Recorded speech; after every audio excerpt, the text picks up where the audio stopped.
This is the Hockey Podcast Network, your home for hockey talk on every team in the NHL. Calgary Flames fans, it's time for Flames Unfiltered. Entertaining and controversial hockey talk with your host, Brad Baru. Jarome Iginla gets a call to the Hall.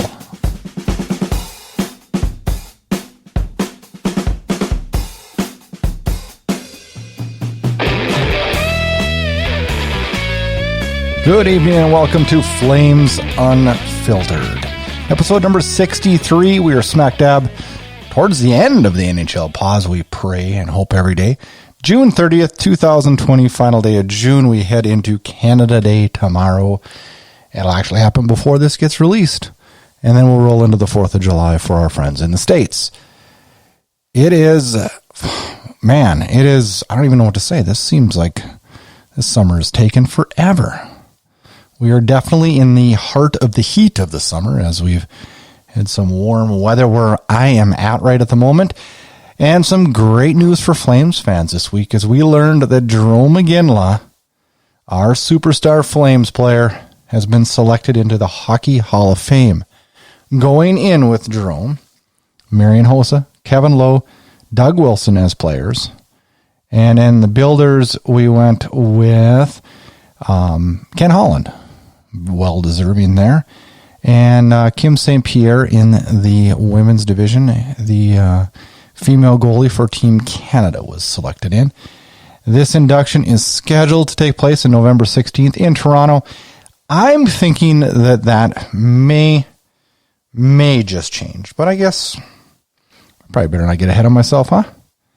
My question is, though, so Kevin Lowe gets into the Hockey Hall of Fame? What? Why? What the hell is going on in Toronto? Are we lowering our standards that low? And why is Alexander McGillney not in there? And Marian Hossa? He's close, but I don't think he's a Hockey Hall of Famer. And where the hell is Theoren Fleury?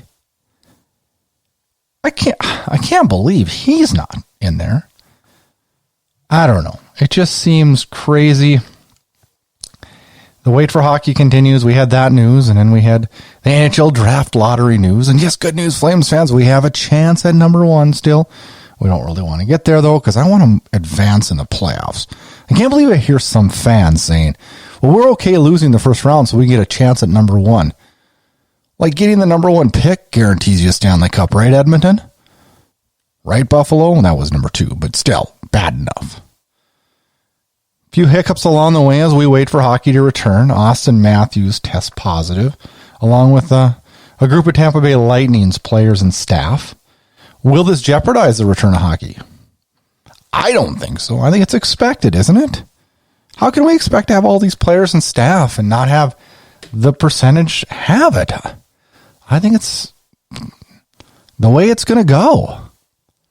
It's really good to be back behind the mic. It seems like forever when I do this every other week, and that's what we've been doing here during the summer. And, yeah, we're going to get back to hockey, and we're going to get back to regular episodes. I can't even talk. Regular episodes here. And, yeah, it'll be good to be back behind the mic on a routine basis, and good to watch some Flames hockey.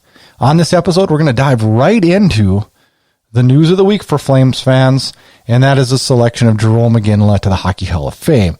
We'll give our insight, our memories of one of the greatest Flames players of all time. And then we'll take a look at what General Manager Brad Treliving had to say in a news conference that took place last Friday. And then we'll roll into some Flames news and wrap with a great listener question / Facebook poll about a Flames player that continues to get the Hall of Fame snub. Yup, Theoren Fleury. It's all in this episode of Flames Unfiltered. A big thanks goes out to our sponsor, Manscaped.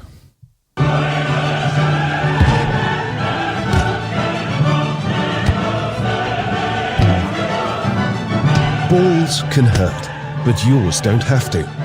At Manscaped, we save balls.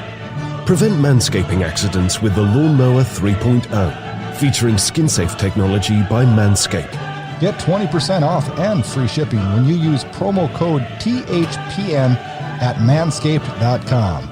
Your balls will thank you.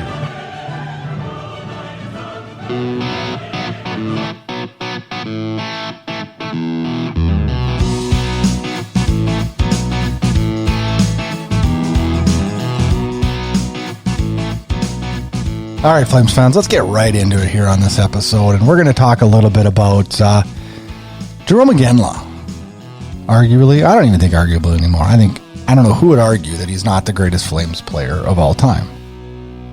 He led the Flames in points 11 consecutive seasons. No one else has done that. He's put in 31 or more goals in all of those seasons. He registered 28 or more goals 15 times. This guy is amazing, amazing. In his career, look at these numbers. He's got goals 625. That's 16th in the league, tied with Joe Sakic, one ahead of Bobby Hull. 1,300 points. That's 34th all-time in the NHL. Right behind Gilbert Perreault and Alex Delvecchio. Games played, 1554. That's 14th. He's right between Lidstrom and Chara. Power play goals, 197. It's 21st all-time in the National Hockey League, right in between Brian Bellows and Pierre Turgeon. Game-winning goals, 101. It's 9th. Is this guy clutch or what? His breakout year was 2001-2002. He tied with Jose Theodore in Hart Trophy voting, but because the Montreal goalie had drawn more first-place mentions, 26-23, he got the nod. I disagree with that one, but hey, what do you do? He was declared the winner of the Ted Lindsay Award for the league's most outstanding player, determined by National Hockey League players members. This guy was well respected by everybody in the league, from management down to players and staff. He is the great guy of hockey. And the thing is, Jerome Iginla could do everything. He could do everything. He reached the 50 goal plateau. He could fight. He could put up assists. Mentioned before, he was as clutch as you could be. All-Stars, first team All-Star. Won the King Clancy Memorial Trophy for leadership and humanitarian contributions. 2 Olympics. Gold. Part of the greatest goal in Canadian hockey history. That's amazing. This guy's resume is off the charts. 20 seasons in the National Hockey League, a 3-time first All-Star, 6-time All-Star. Do they come any better than Jerome Iginla? And I dare bet that when we talk about Calgary Flames 50 years from now, I still think we'll think Jerome Iginla was the best. And I don't think that's a slight on any of these guys coming up the ranks. But if you're going to take over Jerome Iginla as the all-time greatest Flame, you got some enormous, enormous shoes to fill. Inside Edge Hockey News is your source for top-notch NHL podcasts, news, and rankings. Check out InsideEdgeHockeyNews.com. InsideEdgeHockeyNews.com. All right, let's talk a little bit about where the NHL pause is, where the Flames are, where the league really stands at this point, as we still anticipate a July 10th opening of camp, which, boy, will that be exciting or what? Last Friday, General Manager Brad Treliving met on a conference call. He said that 18 Flames players are in Calgary right now, and some are still quarantine after returning, and the rest of the players should be returning to the city shortly, and that's Friday when he said that, so I'm assuming there's actually more here. Brad Treliving's working off the assumption that 28 skaters plus goalies will be the roster size moving in. For camps, they're permitted to have 30 skaters plus unlimited goaltenders, and players on IR do not count against this limit.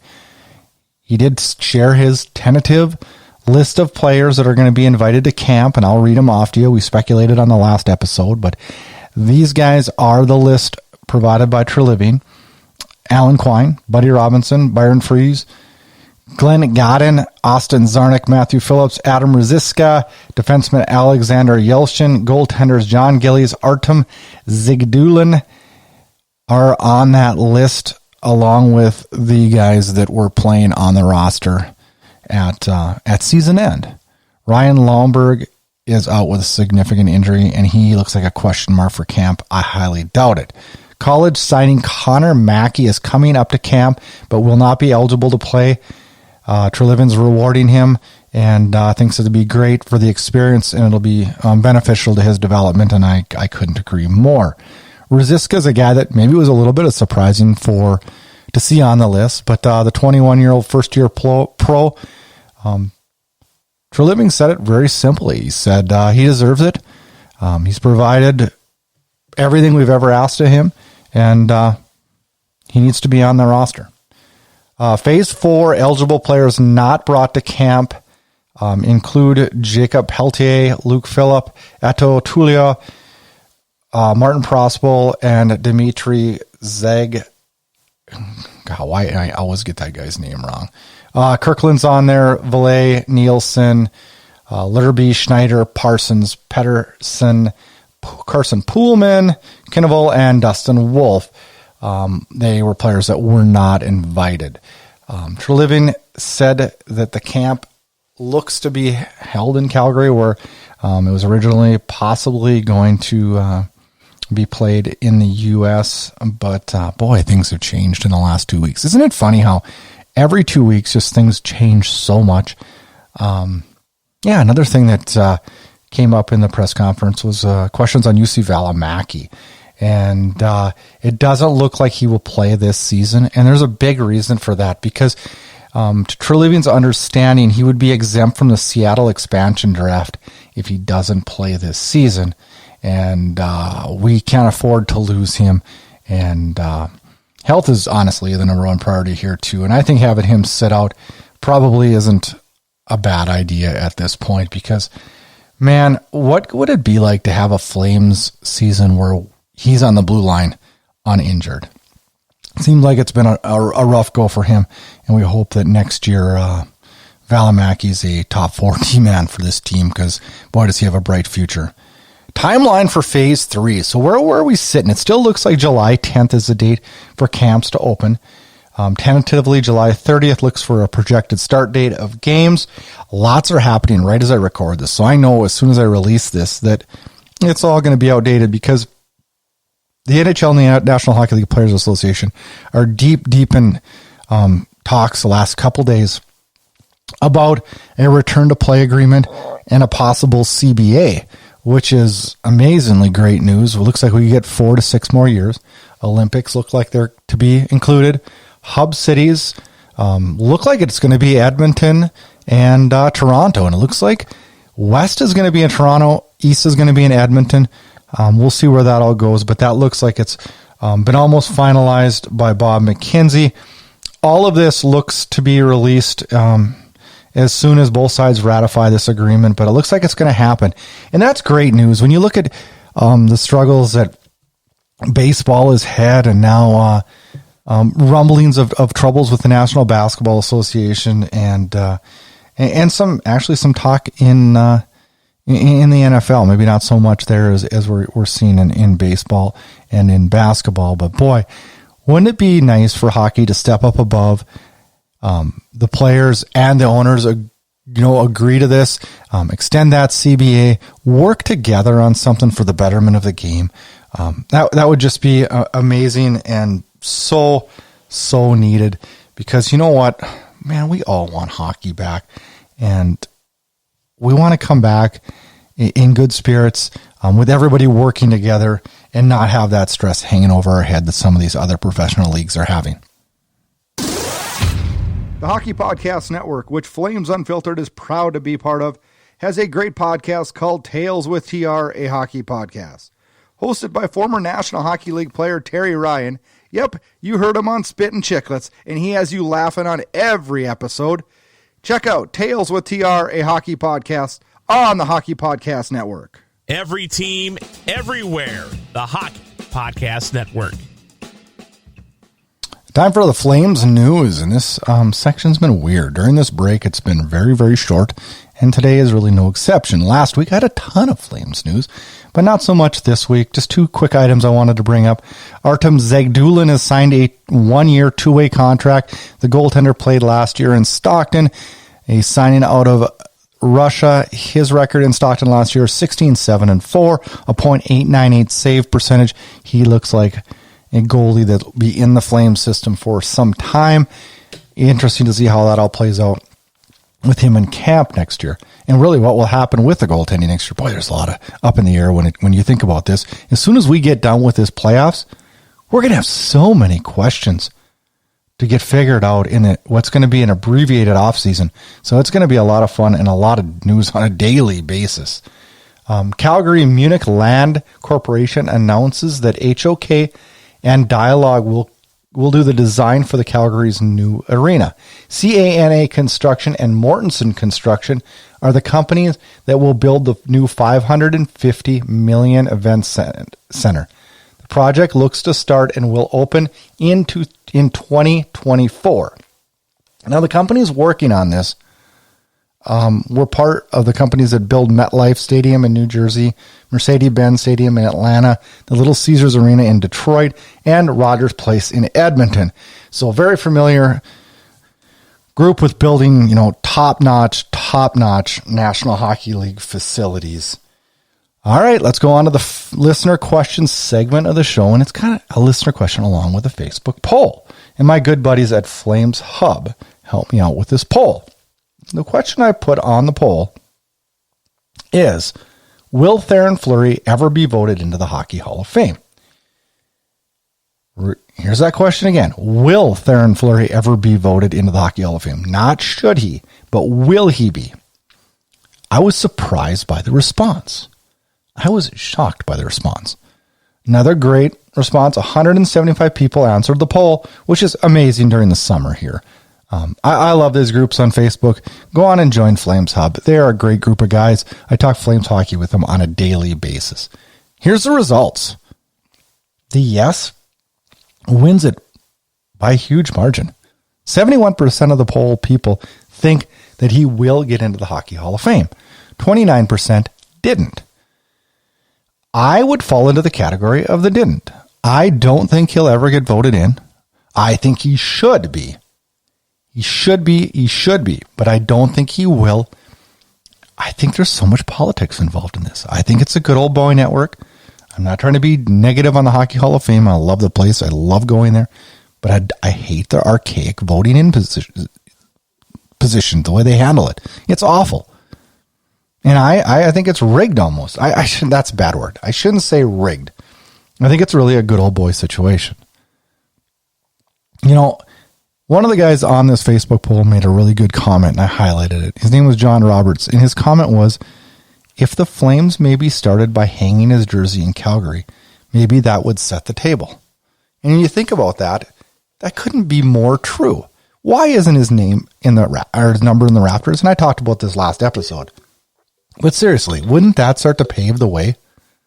I think it would be. Now, I don't think he's going to get in, but I think he should be. But he's been labeled as a troublemaker or a bad boy, which, yes, he's earned. He's had tons and tons of off-ice incidents. You could read it in his book, his 2009 book, Playing with Fire. But Theoren Fleury, on the ice, was flat out amazing. This guy, his life is well documented. He went through pure hell. He went through hell. From sexual abuse to alcoholism to drug problems, from being raised in a home with alcoholic parents.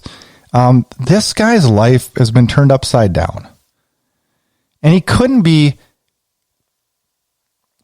he's been so close to just devastation in his life. And this guy's been able to pull it together and set an example and be a leader for people who have troubles and trauma and turmoil in their lives. Fleury turned 52 yesterday. Happy birthday, Mr. Theron Fleury.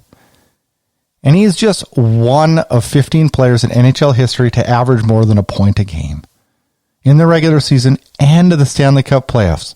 All the other 14 are enshrined in the Hockey Hall of Fame. The 5'6" Fleury was one of the smallest players in his generation.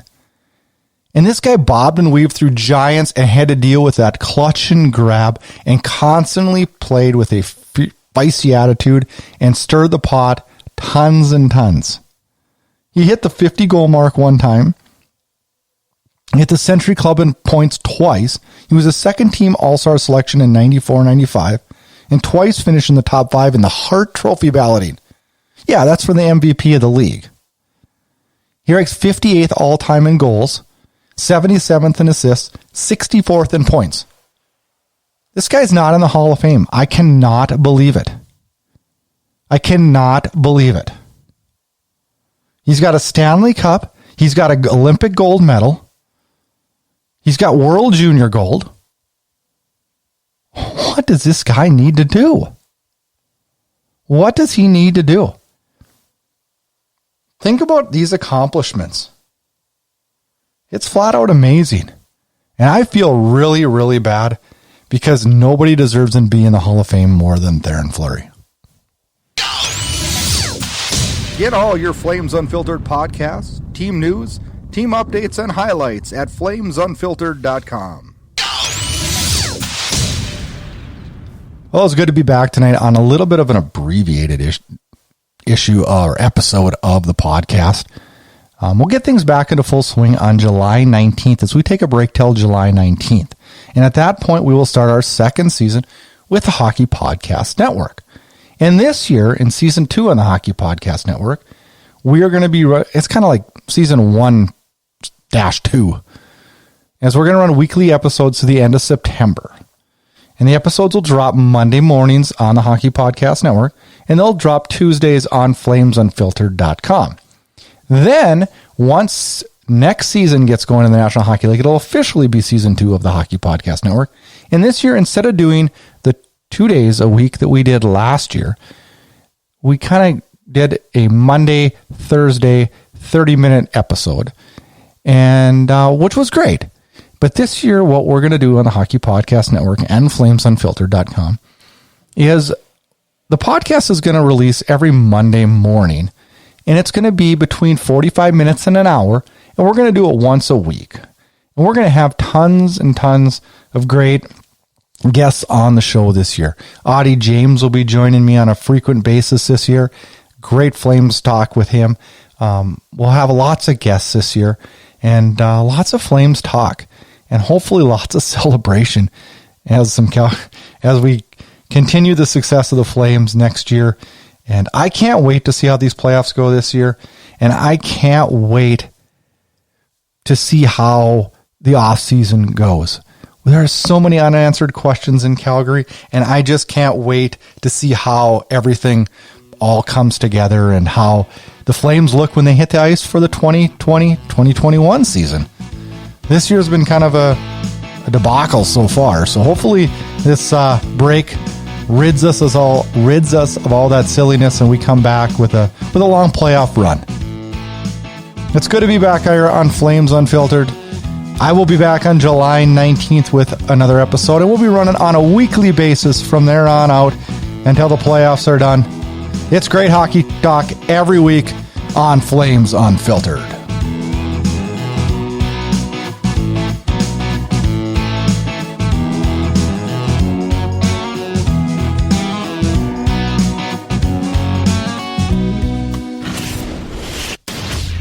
Get connected. Flames Unfiltered can be found on Twitter at Flame Unfiltered. And also make sure you check out our Facebook page at Flames Unfiltered. Check out host Brad Brood on Twitter at Brad Brood. And if you like what you hear, rate and review us on Apple Podcasts. You can find Flames Unfiltered on all the major podcast players. Consider subscribing to Inside Edge Hockey News on Patreon. That'll get you exclusive content and much more. Thanks again and enjoy the hockey.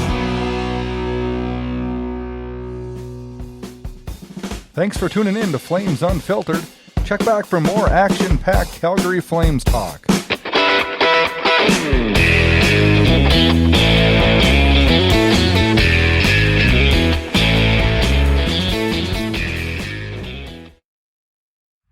You're listening to the Hockey Podcast Network on Twitter at HockeyPodNet. New episodes every Monday and Thursday. Download at thehockeypodcastnetwork.com or wherever you get your podcasts from.